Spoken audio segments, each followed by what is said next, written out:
संत शिरोमणि आचार्य गुरुवर श्री विद्यासागर जी महाराज की जय। और हम योग प्रणेता पूज्य मुनि श्री प्रणम्य सागर जी महाराज की जय। ओम अरहम नमः। श्री तत्वाद सूत्र के प्रथम अध्याय की कक्षा में आप सभी का स्वागत है। 10 दिन की इस रिवीजन श्रृंखला में 21 कक्षाओं के सार को ग्रहण कर सकते हैं। आप अपने मित्रों, परिवार के अन्य लोगों को भी इस वैज्ञानिक वाचना से जोड़कर पुण्य अर्जन कर सकते हैं। आगामी 3 अप्रैल को इसकी ऑनलाइन परीक्षा ली जाएगी, जिसमें आप जीत सकते हैं आकर्षक उपहार एवं सर्टिफिकेट्स। यदि आप हमारे व्हाट्सएप ग्रुप या टेलीग्राम ग्रुप को ज्वाइन नहीं कर पाए हैं तो अभी करें। इससे आप अपनी शंकाओं का समाधान प्राप्त कर सकते हैं। क्वालिफाइड शंकाओं को समाधान के लिए मुनि श्री के समक्ष रखा जाएगा। इस कोर्स की सभी जानकारी के लिए विजिट करें ttv.arham.yoga या QR कोड स्कैन कीजिए। तो चलिए आज की रिवीजन कक्षा मुनि श्री के मुख से सुनते हैं। मोक्ष मार्गस्य नेतारं भेत्तारं कर्म भूव्रतां ज्ञातारं विश्वतत्त्वानां वन्दे तद्गुणलब्धये। तो प्रथम अध्याय में जहाँ से यह मोक्ष शास्त्र शुरू होता है, इसे मोक्ष शास्त्र भी कहते हैं और तत्वार्थ सूत्र भी कहते हैं। इसीलिए इसका नाम मोक्ष शास्त्र है, क्योंकि इसमें मोक्ष मार्ग का वर्णन है और अंतिम अध्याय में मोक्ष तत्व का भी वर्णन है। मोक्ष मार्ग से पहला सूत्र प्रारंभ होता है और मोक्ष का साथ में अंतिम अध्याय का प्रथम सूत्र प्रारंभ होता है।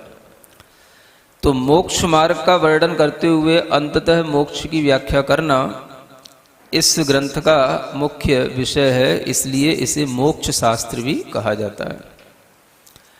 कल हम लोगों ने ये सुना था कि सम्यक दर्शन, ज्ञान और चारित्र ही मोक्ष का मार्ग है। अब हम आगे के सूत्र की ओर बढ़ते हैं। तो अगले सूत्र में कहा जा रहा है कि वह मोक्ष का मार्ग जो सम्यक दर्शन, ज्ञान, चारित्र है, उसमें सबसे पहला जो सम्यक दर्शन है उसका हमें कुछ ज्ञान कराया जाए, उसका लक्षण बताया जाए कि वो सम्यक दर्शन क्या होता है। अगला सूत्र, तत्वार्थ श्रद्धानम सम्यक दर्शनम। सम्यक दर्शन तत्वार्थ का श्रद्धान का नाम है, यानी तत्वार्थ की श्रद्धा करना ही सम्यक दर्शन है ना। अब हम सीखें कि हमें अगर सम्यक दृष्टि बनना है, सम्यक दर्शन अपने अंदर धारण करना है, तो हमारा तत्वार्थों पर सही श्रद्धान होना चाहिए, जो हमें इस तत्वार्थ सूत्र में बताया जा रहा है। तत्वार्थ क्या है ये आगे बताया जाएगा, लेकिन फिर भी सर्वप्रथम यहाँ पर तत्वार्थ की श्रद्धा को सम्यक दर्शन कहा है। यानी सम्यक दर्शन का जो संबंध है वो श्रद्धा से है, और श्रद्धा किस पर होनी चाहिए, तो तत्वार्थ पर होनी चाहिए, ये बताया गया है। तो यहाँ पर इस सूत्र में 3 चीजें हैं, तत्वार्थ, श्रद्धा और सम्यक दर्शन। सम्यक दर्शन एक कार्य है जिसे हम अपना लक्ष्य कह सकते हैं। श्रद्धा उसकी प्रतीति है जो हमें लक्ष्य की प्राप्ति होना है, उसका मुख्य लक्षण है। और किस पर श्रद्धा करनी, यह उसका अधिकरण है, हमें तत्वार्थों पर श्रद्धा करनी। सम्यक दर्शन यानी समीचीन श्रद्धा का नाम ही देखा जाए तो सम्यक दर्शन है, क्योंकि कल आपको बताया था कि दर्शन माने श्रद्धा ही होती है, आस्था ही होती है। अब अगर हम इस दृष्टि से देखें तो इस सूत्र का अर्थ क्या निकलता है कि तत्वार्थों की श्रद्धा ही सम्यक श्रद्धा है। समझ में आया? सम्यक दर्शन का मतलब क्या हो गया? समीचीन श्रद्धा। और सम्यक का अर्थ होता है जो श्रद्धा प्रशंसनीय हो, इसलिए सम्यक शब्द आता है। हर कहीं पर हम श्रद्धा करते हैं, वो श्रद्धा काम की नहीं होती। जो श्रद्धा मोक्ष मार्ग में उपयोगी हो उसको सम्यक कहा जाएगा। तो ऐसी श्रद्धा जो मोक्ष मार्ग के लिए उपयोगी होती है और जो प्रशंसा के लिए है, जिसकी बड़े बड़े ज्ञानी पुरुष भी प्रशंसा करें, उसका नाम है सम्यक श्रद्धा या सम्यक दर्शन। अब वो सम्यक दर्शन और उसके लिए होने वाली श्रद्धा किन पर हो, ये मुख्य विषय है। तो आचार्य कहते हैं तत्वार्थ पर हो।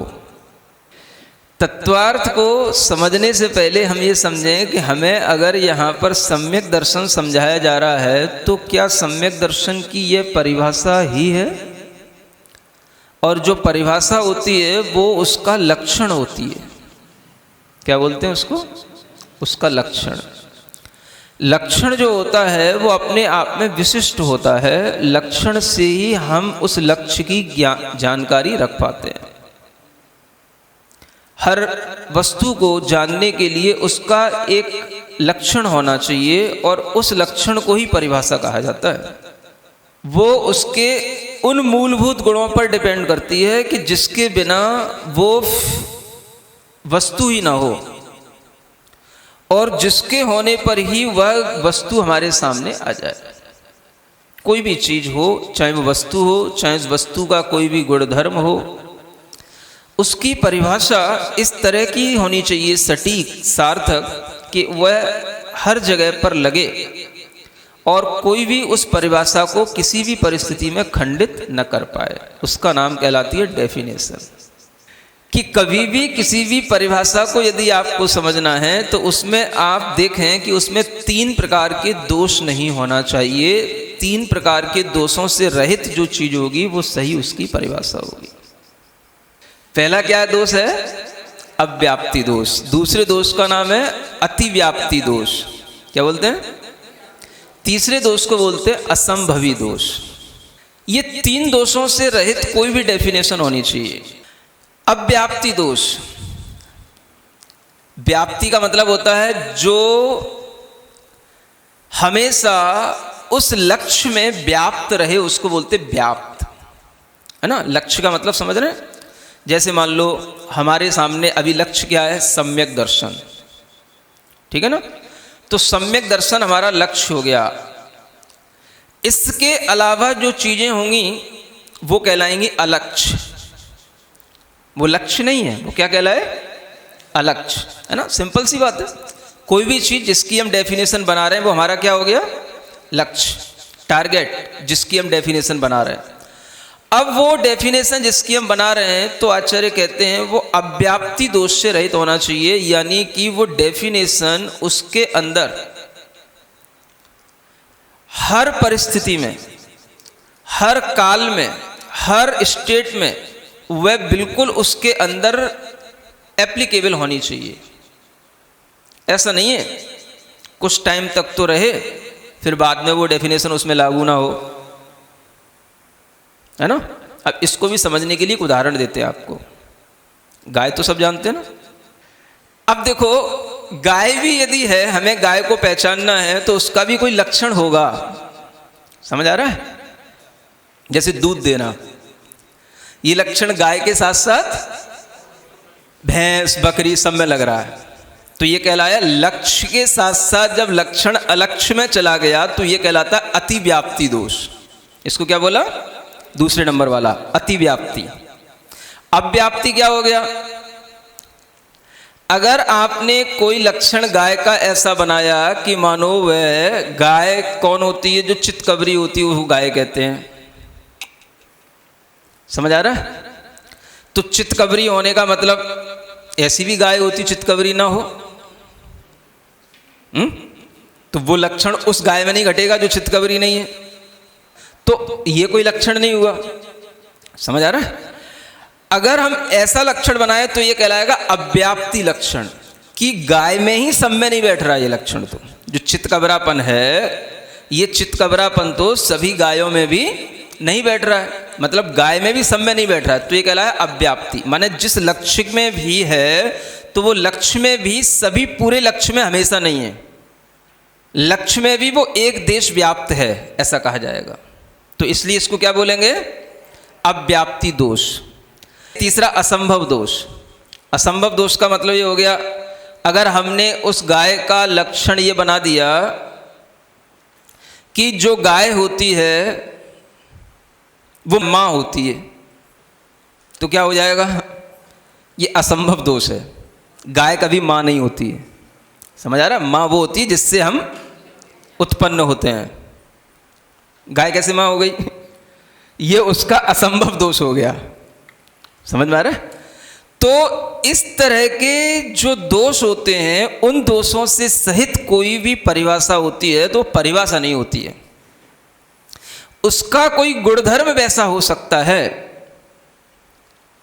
लेकिन वो गाय की परिभाषा नहीं है। समझ में आ रहा है? इसको बोलते हैं अव्याप्ति, अतिव्याप्ति और असंभव दोषों से रहित लक्षण बनाना। अभी लक्षण तो बना नहीं, जो लक्षण आपने दिए थे वो सब असंभव है ना? अब थोड़ा अपने विषय पर आते हैं धीरे धीरे। आत्मा, आत्मा का लक्षण, अगर हमने यूं कहा कि आत्मा का लक्षण अमूर्त है, क्या बोला? अमूर्त है, तो ये लक्षण आत्मा का अमूर्त होकर के भी ये निर्दोष लक्षण नहीं होगा। क्यों नहीं होगा? क्योंकि अमूर्त तो दूसरी और भी चीजें हैं, आकाश भी अमूर्त है, धर्म अधर्म द्रव्य भी अमूर्त हैं, तो ये अमूर्त आत्मा का फिर लक्षण नहीं बना। तो ये क्या कहलाया? अमूर्त आत्मा का लक्षण कहना, ये हो गया अतिव्याप्ति दोष। क्या दोष हो गया? अतिव्याप्ति दोष। समझ में आ रहा है? अगर हमने कहा कि आत्मा का लक्षण सब कुछ जानना, सब कुछ देखना है, या हमने कहा केवल ज्ञान आत्मा का लक्षण है, तो ये क्या हो गया? ये अव्याप्ति दोष हो गया। क्योंकि जिनमें केवल ज्ञान नहीं है तो क्या वो आत्मा नहीं है? तो केवल ज्ञान के बिना भी आत्माएं होती हैं, तो आत्मा का लक्षण केवल ज्ञान नहीं हुआ। आत्मा का लक्षण नहीं केवल ज्ञान। समझ में आ रहा है? ये अगर लक्षण बना दिया तो ये अव्याप्ति दोष हो गया। समझ में आ रहा है? फिर कहते हैं, अगर हमने कह दिया आत्मा का लक्षण तो जड़ है, तो ये असंभव दोष हो गया। जड़ कभी आत्मा का लक्षण नहीं हो सकता, क्योंकि जड़ अगर आत्मा का लक्षण हो गया तो फिर जड़ का लक्षण और आत्मा का लक्षण दोनों एक हो जाएंगे, फिर दुनिया में सब जड़ ही होगा, चेतना नाम की कोई चीज नहीं होगी। समझ में आया? इसलिए ये जो लक्षण बनाए गए ये सब क्या कहलाए? ये सब सदोष लक्षण कहलाए। तो आत्मा का लक्षण ना तो केवल ज्ञान है ना अमूर्त है, आत्मा का लक्षण है उपयोगो लक्षणम। दूसरे अध्याय में आप पढ़ेंगे, क्या पढ़ेंगे? उपयोगो लक्षणम। आत्मा का लक्षण क्या है? उपयोग, उपयोग स्वभाव, ज्ञानोपयोग, दर्शनोपयोग, ये हर आत्मा में पाया जाएगा, इसलिए वो उसका लक्षण है। इसके बिना कभी आत्मा नहीं होगी, है ना? चाहे वो केवल ज्ञानी आत्मा हो, चाहे वो सामान्य से निगोद पर्याय में रहने वाली आत्मा हो, चाहे पशु हो, चाहे मनुष्य हो, सब आत्माओं में ये उपयोग लक्षण पाया जाएगा, इसलिए ये निर्दोष लक्षण है। इसी तरीके से यहाँ सम्यक दर्शन का लक्षण बताया जा रहा है। जैनाचार्य जब भी कोई परिभाषा बनाते हैं, अकाट्य बनाते हैं, 3 प्रकार के दोषों से रहित बनाते हैं, इसलिए जैनाचार्यों की विशेषताएं होती हैं। समझ आ रहा है? वो पंडितों के भी पंडित होते हैं, समझ में आ रहा है? न्याय के माध्यम से भी उन्हें कोई किसी भी तरीके से बाधित नहीं कर सकता है। तो इस न्याय के अनुसार ये तत्वार्थ सूत्र में जो सम्यक दर्शन की परिभाषा है, यह है तत्वार्थ श्रद्धानम सम्यक दर्शनम। ये परिभाषा अव्याप्ति, अतिव्याप्ति, असंभव तीनों दोषों से रहित है। तत्वार्थ का श्रद्धान होना चाहिए, इसका नाम है सम्यक दर्शन। थोड़ा सा हम तत्वार्थ इस शब्द के बारे में आपको बताते हैं। तत्व और अर्थ, इन 2 शब्दों से मिलकर के तत्वार्थ शब्द बनता है। कौन से 2 शब्द हैं? तत्व और प्लस अर्थ इज इक्वल टू तत्वार्थ। तत्व का मतलब होता है उसका भाव। तत्व माने क्या होता है? भाव। और अर्थ माने होता है पदार्थ, वस्तु। तो भाव भी हो और उस भाव से सहित वस्तु भी हो, पदार्थ भी हो, उन दोनों का श्रद्धान करने का नाम है तत्वार्थ का श्रद्धान। माने जो सब्सटेंस है उसकी जो अपनी गुणवत्ता है वो, और वो जो पदार्थ है वो, उन दोनों को श्रद्धा में लाओ। अब इस तत्वार्थ का मतलब हो गया कि जो भाव है और भाव से सहित पदार्थ है, हमें दोनों को लेकर के चलना है, एक को लेकर के नहीं चलना है। क्योंकि भाव के बिना पदार्थ नहीं होता और पदार्थ के बिना उसका भाव नहीं होता। भाव और पदार्थ दोनों के साथ साथ रहते हैं। कोई भी चीज हो, हमने सुन रखा है, जान भी रखा है, दो ही प्रकार के पदार्थ हैं, जीव और अजीव। जीव एक पदार्थ हो गया और उस जीव का जो भाव है वो क्या हो गया? जानना, देखना, ये उसका क्या हो गया? भाव हो गया। अगर हम केवल जानने देखने को ही श्रद्धा में लाएं, माने, और जीव आत्मा रूपी पदार्थ को ना माने, तो आपका श्रद्धा अधूरी कहलाएगी, श्रद्धा आपकी बराबर नहीं कहलाएगी। और केवल हम जीव आत्मा को माने और उसके भाव को ना माने, जानना देखना जो उसकी गुणवत्ता है उसको ना माने, तो भी आपका श्रद्धा पूरा नहीं कहलाएगी। दोनों चीजों को मानना है, भाव को भी और भाव से सहित जो पदार्थ है उसको भी। इसका नाम यहां पर भावार्थ है। इस तत्वार्थ का भावार्थ क्या निकला? कि भाव से सहित जो पदार्थ है उसकी श्रद्धा का नाम सम्यक दर्शन है। अब आया समझ में? जीव का तो ये भाव हो गया। पुद्गल का भाव क्या होता है? जो पुद्गल के अंदर स्पर्श, रस, गंध, वर्ण होते हैं, ये उसके भाव हो गए। और जो पुद्गल पदार्थ है वो अर्थ हो गया। तो अर्थ को भी जानो और उसके जो गुणधर्म हैं, भाव हैं, उनको भी जानो, उनकी भी श्रद्धा करो। तो ये कहलाएगा तत्वार्थ का श्रद्धा करना। आया समझ में? अब तो बोलो। तत्वार्थ इस शब्द का जब हमने अर्थ जान लिया, अब हमें ये देखना है कि हमारे सामने जो ये लक्षण आ रहा है, तत्वार्थ श्रद्धानम सम्यक दर्शनम। अब इस सम्यक दर्शन के इस लक्षण को हम देखें कि कहीं कहीं तो अभी आपने कुछ दिनों पहले तो रत्कंड शराब का चार पढ़ रहे थे, तो वहां पर तो कुछ और कहा था। श्रद्धानम परमार्थानाम आप्तागम तपोव्रताम। परमार्थभूत आप्त, आगम और गुरु का श्रद्धान करने का नाम सम्यक दर्शन कहा जा रहा था। त्रिमूढ़ा पूर्णमष्टांगम सम्यक दर्शन मस्मयम। समझ आ रहा? ये पूरी परिभाषा थी। तो वहां पर तो सम्यक दर्शन कुछ ऐसे बताया जा रहा था, और यहां पर कह रहे हैं तत्वार्थ श्रद्धानम सम्यक दर्शनम। ये जो सैद्धांतिक परिभाषाएं वो यही दो हैं, मिलती हैं। इसको हम कह सकते हैं अपनी चालू भाषा में देव शास्त्र गुरु का श्रद्धान करना, है ना? ऐसा बोलते हैं, ये सम्यक दर्शन है। और यहां कहते हैं तत्वार्थ का श्रद्धान करना सम्यक दर्शन है। हम अगर इन दोनों परिभाषाओं को देखें, बारीकी से विचार करेंगे, तो हमें पता पड़ेगा कि इन दोनों में भी कोई अंतर नहीं है, केवल कहने का ढंग अलग अलग है। तो तत्वार्थ में भी देवशास्त्र गुरु हैं और देवशास्त्र गुरु में भी तत्वार्थ हैं। समझ में आ रहा है? कैसे हैं? तत्वार्थ को अगर जानना है तो एक सूत्र आपको पहले और पढ़ना पड़ेगा, तब तो आपको समझ में आएगा कि फिर तत्वार्थ ही नहीं मालूम। अभी तो आपने केवल इतना भावार्थ समझा है। तत्व और अर्थ का नाम तत्वार्थ है। अब तत्वार्थ हैं कितने, तो तत्व कितने हैं ये आगे बताया जा रहा है। जीवा, जीवाश्रव, बंध, संवर, निर्जरा, मोक्षास तत्वम। तो तत्वार्थ क्या कहते हैं वो सूत्र बता रहा था मैं। आगे कई सूत्र में लिखा हुआ ना, जीव, अजीव, आश्रव, बंध, संवर और निर्जरा और मोक्ष, ये क्या है? तत्व हैं। इन्हीं को तत्वार्थ कहते हैं, कोई अलग चीज नहीं। तत्व और तत्वार्थ एक ही बात। अब यहां पर हम देखें कि ये 7 तत्व हैं, इन्हीं को तत्वार्थ कहा जा रहा है। और ये 7 तत्वों में ही हमें देवशास्त्र गुरु को गर्भित करना है। सबसे पहला तत्व क्या है और अंतिम तत्व क्या है? मोक्ष तत्व, है ना। देव का मतलब क्या है? अरहंत सिद्ध का नाम यहां पर देव है। देव में क्या आ गए? अरहंत सिद्ध। समझ आ रहा है? अरहंत सिद्ध किस रूप है? मोक्ष रूप है। सिद्ध तत्व का मतलब क्या हो गया? सिद्ध का मतलब क्या हो गया? मोक्ष तत्व। अरहंत भी उसके बिल्कुल निकट है। समझ आ रहा है? तो अरहंत और सिद्ध क्या हो गए? ये मोक्ष स्वरूप हो गए। मोक्ष किसको होगा? जीव को होगा। जीव को मोक्ष किससे होगा?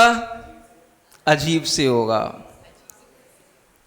समझ आ रहा है? जो अजीव उसके साथ जुड़ा हुआ है उससे ही तो मुक्ति मिलेगी, उसका नाम मोक्ष हो गया। तो जीव, अजीव, मोक्ष, ये हमें अरिहंत और सिद्ध को देखते ही समझ में आ जाने थे। अरिहंत का दर्शन किया, सिद्ध का स्वरूप ध्यान में आया। कैसी आत्मा कि जिसके अंदर कोई अजीव पदार्थ है ही नहीं, क्योंकि कर्म जो है वो भी अजीव है, शरीर है वो भी अजीव है। तो अरिहंत को देख करके भी हमें ये भास होता है कि वो उस शरीर में रह रहे हैं, लेकिन उस शरीर से बिल्कुल भिन्न है, क्योंकि शरीर की सब इंद्रियां काम करना बंद कर चुकी हैं। बिल्कुल सब कुछ, द्रव्य इंद्री, भाव इंद्री, सबसे वो रहित हो गए। तो भिन्न है बिल्कुल। समझ आ रहा है? और कर्मों से भी बिल्कुल भिन्न है। कुछ कर्म बचे, वो भी सब अंतिम सांसें गिन रहे हैं। तो इनमें हमें दिख रहा है, क्या दिख रहा है? मोक्ष तत्व भी दिख रहा है, जीव तत्व, अजीव तत्व बिल्कुल अलग अलग दिख रहा है। समझ में आ रहा है? फिर आओ आगे। गुरु, गुरु को देख करके संवर और निर्जरा तत्व का ज्ञान होना चाहिए। गुरु में क्या देखना चाहिए? संवर और निर्जरा। अब आप कहोगे हमें तो पता ही नहीं संवर निर्जरा क्या है। वो पता पड़ जाएगा, है? जो हमारी आत्मा में कर्म आते हैं उनको रोकना संवर है, और जो बंधे हुए कर्म हैं उनका थोड़ा थोड़ा सा उन बंधनों का टूटना, ये निर्जरा है। ये संवर और निर्जरा घटित होगी तो कहां होगी? गुरु में। गुरु में दिखेगा आपको, संवर भी दिखेगा, निर्जरा भी दिखेगा। समझ आ रहा है? देखने की दृष्टि चाहिए, और दृष्टि को बनाने के लिए भी नॉलेज चाहिए। अभी तक नहीं दिखता होगा, अब दिखने लगेगा। ठीक है ना? अब जब संवर निर्जरा सिद्ध हो गया, तो ये संवर निर्जरा आखिर किसके साथ संबंध रखता है? ये तो एक अभावात्मक चीज है। संवर किसका? आश्रव का रुकने का नाम संवर। किसको रोक रहे हैं गुरु? आश्रव को रोक रहे हैं। आश्रव किसका? पाप का, पुण्य का, ये सब आश्रव रोकना, इसका नाम क्या है? संवर। समझ आ रहा है? और निर्जरा किसकी कर रहे हैं? जो पहले का बंधा हुआ था उसकी निर्जरा कर रहे हैं। तो बंध भी आ गया साथ में। समझ आ रहा है? हो गए सातों तत्व कि बचे हैं कुछ? अब जो बचे रह जाएं उसके लिए तो अभी एक तत्व अपने पास बचा है, आगम शास्त्र। समझ आ रहा है? तो शास्त्र पढ़ोगे तो शास्त्र में तो सब कुछ मिलेगा। सातों तत्वों का भी ज्ञान मिलेगा और देव शास्त्र गुरु का भी ज्ञान मिलेगा। बस इस तरीके से उसको मिला करके, जोड़ करके ज्ञान करना, कराना, ये हमारा काम है। तो क्या हो गया? तत्वार्थ में देव शास्त्र गुरु अंतर्निहित हैं, ये हमें स्पष्ट हो गया। इसलिए तत्वार्थ का श्रद्धान कहना या देव शास्त्र गुरु का श्रद्धान कहना एक बात है।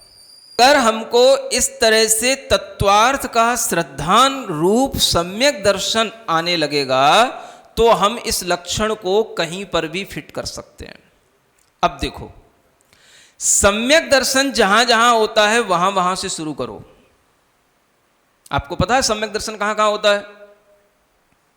सम्यक दर्शन चारों गतियों में होता है।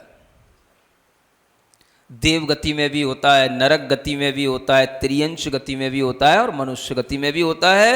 और जहां पर भी त्रियंश या मनुष्य गति में होगा वो नियम से उन्हीं मनुष्यों को उन्हीं त्रियंचों को होगा जो त्रियंच मन सहित है। मनुष्य तो सब मन सहित होते ही हैं, समझ आ रहा है? तो त्रियंचों में भी जो संगी पंचेंद्रीय त्रियंच है उनमें होगा, बस इतनी उसकी शर्त है। बाकी त्रियंच गति में भी होता है। देव गुरु ये उनकी अगर श्रद्धा में बैठ गए तो उन्हें जो प्रतीति होगी वही प्रतीति होगी जो प्रतीति आपको हो रही है। समझ आ रहा? ये उनकी श्रद्धा में बैठ सकता है। कोई भी त्रियंच भगवान की प्रतिमा को देखकर के भी ये स्मरण में ले आता है, ये तो मैंने पहले कहीं देखा है, और उसके अंदर भी ये आ जाता है यही भगवान है। बिना सिखाए गुरु को देखकर के भी वह समझ सकता है, अरे ये कोई कुछ है, विशिष्ट चीज है। पिच्छी कमंडल हाथ में है, निर्ग्रंथ गुरु है, ये कुछ अलग चीज है। उसके अंदर अपने आप कुछ भाव भासना हो सकती है और वो मान सकता है कि यही हमारे लिए हितकारी है, और वो श्रद्धा कर लेता है। इस तरह की जब उसके अंदर प्रतीति आ जाती है तो वो प्रतीति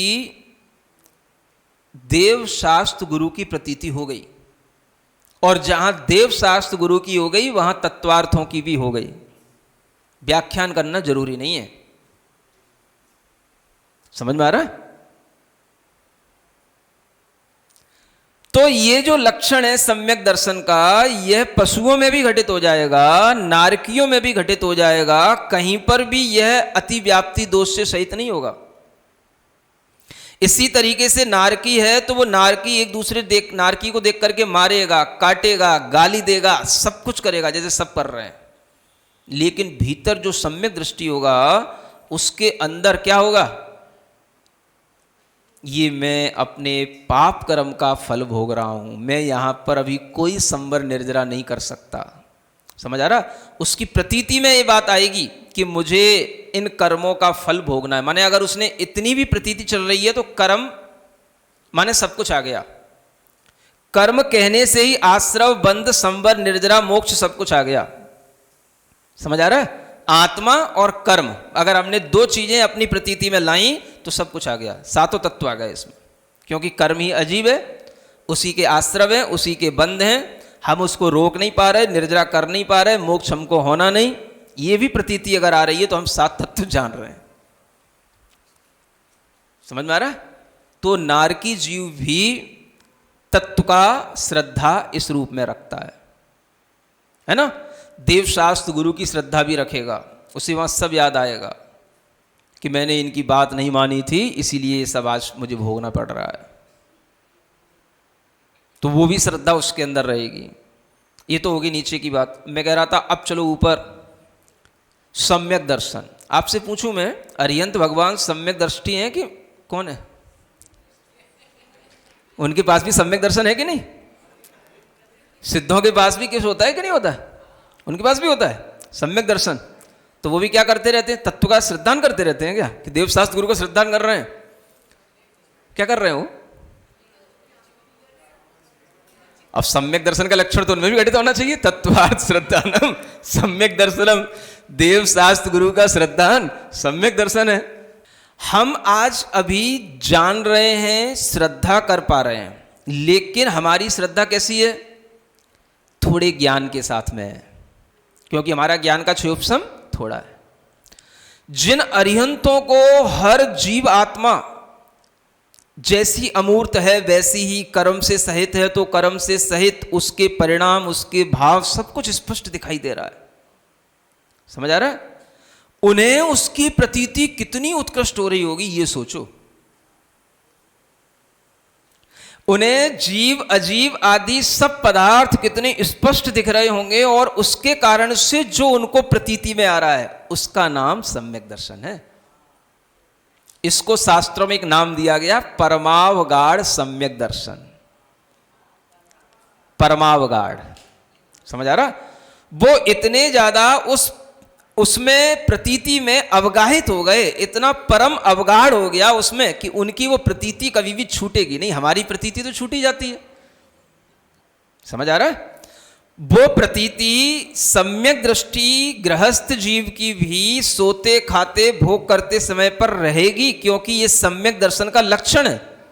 लेकिन वो अवगाढ़ रूप से वैसी नहीं रहेगी जैसी उसकी विवेक के साथ में, ज्ञान दशा के साथ में रहती है। कि अरिहंत भगवान जिन्हें तीन लोक के सभी जीव दिख रहे हैं, एक एक जीव दिख रहा है, हम तो सुन रहे हैं जीव, और सामने बैठे हुए जीव को भी हम जीव नहीं मानते, फिर भी उसमें थप्पड़ दे मारते, समझ आ रहा है? और फिर भी हम कहते हैं हमारा जीव पर श्रद्धा है, और उनको तो जीव दिख ही रहा है कि ये जीव है, ये कर्म है, समझ आ रहा है? ये कर्म के इतने बंध हैं, इतनी निर्जरा है, इसके इतने आश्रव हो रहे हैं, इतने कारण हैं, सब उनको स्पष्ट दिख रहा है। तो उनकी प्रतीति तो तत्वार्थ के रूप में बिल्कुल अवगाढ़ हो गई, मतलब जिसे बोलते हैं ना एकदम दृढ़ हो गई, लीन हो गई। उन्हें करना नहीं पड़ रहा है, वो उसमें बिल्कुल लीन हो गए, हमें करना पड़ता है। इसको बोलते हैं सम्यक दर्शन का लक्षण अव्याप्ति, अतिव्याप्ति और असंभव, इन दोषों से रहित है। असंभव इसलिए भी नहीं है क्योंकि सम्यक दर्शन होता है। क्यों नहीं होगा? क्या सभी लोग इसी तरीके मिथ्या चीजों पे ही श्रद्धा किए रहते हैं? और अगर दुनिया में मिथ्या चीजें हैं तो सम्यक चीजें भी होंगी। जो सम्यक चीजों पर श्रद्धा करेंगे, अच्छी सही चीजों पर श्रद्धा करेंगे, वो सम्यक दर्शन को प्राप्त करेंगे, और जो इस पर श्रद्धा नहीं करेंगे उनके अंदर मिथ्यात्व रहेगा, वो मिथ्या दृष्टि कहलाएंगे, वो मिथ्या दर्शन के भाव में रहेंगे। तो असंभव तो कुछ नहीं है। तो केवल अपनी श्रद्धा दृढ़ बनानी, किस पर? 7 तत्वों पर, है ना?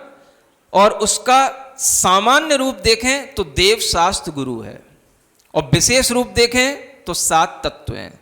और उन 7 तत्वों में भी अगर हम सामान्य विशेष घटित करना चाहें तो जीव अजीव ये 2 तो हो गए सामान्य, और आश्रव बंध संबर निर्जरा और मोक्ष ये उसके हो गए विशेष।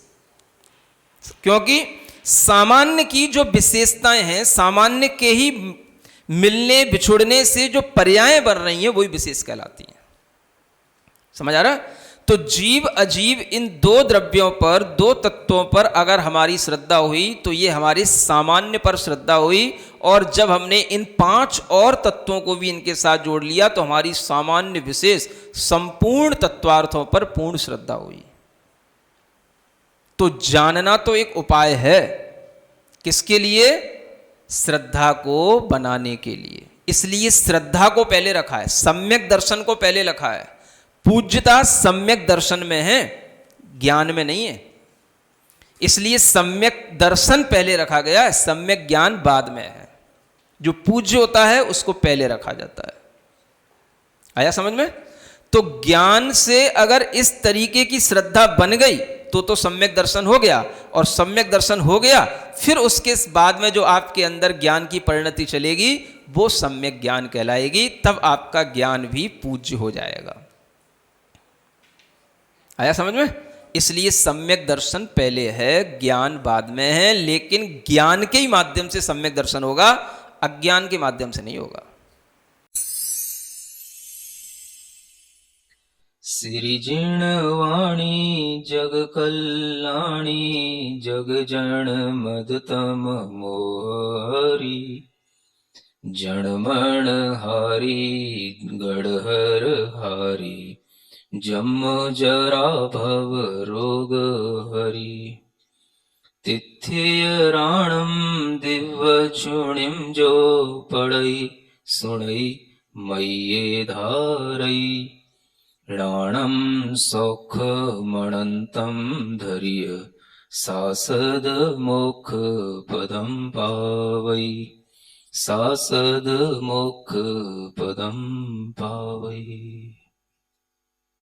आगामी 3 अप्रैल को परीक्षा के लिए आप अपने आप को अच्छे से तैयार कर सकते हैं। अभ्यास प्रश्न पत्रों को सॉल्व करके ttv.arham.yoga और व्हाट्सएप टेलीग्राम ग्रुप्स में आपको अभ्यास प्रश्न पत्र की लिंक सर्कुलेट की जाएगी। ग्रुप्स को ज्वाइन करने के लिए स्कैन कीजिए QR कोड या ttv.arham.yoga पर जाइए। अब समय है आज के प्रतियोगिता प्रश्न का। इसमें भाग लेने के लिए आप अपने फोन को QR कोड स्कैन करने के लिए तैयार रखिए या दिए गए लिंक go.arham.yoga/सवाल पर जाइए। आप सही उत्तर चुनकर हमें कल दोपहर 2 बजे तक भेज सकते हैं। 3 भाग्यशाली विजेताओं को मिलेंगे आकर्षक उपहार। आज का सवाल है, परिभाषा कितने प्रकार के दोषों से रहित होनी चाहिए? 6 प्रकार, 2 प्रकार, 3 प्रकार, 4 प्रकार। अगर आप किसी कारणवश QR कोड को स्कैन न कर पाए हो तो ऊपर बताई गई वेबसाइट पर विजिट कीजिए। विजेताओं का नाम इसी कार्यक्रम श्रृंखला में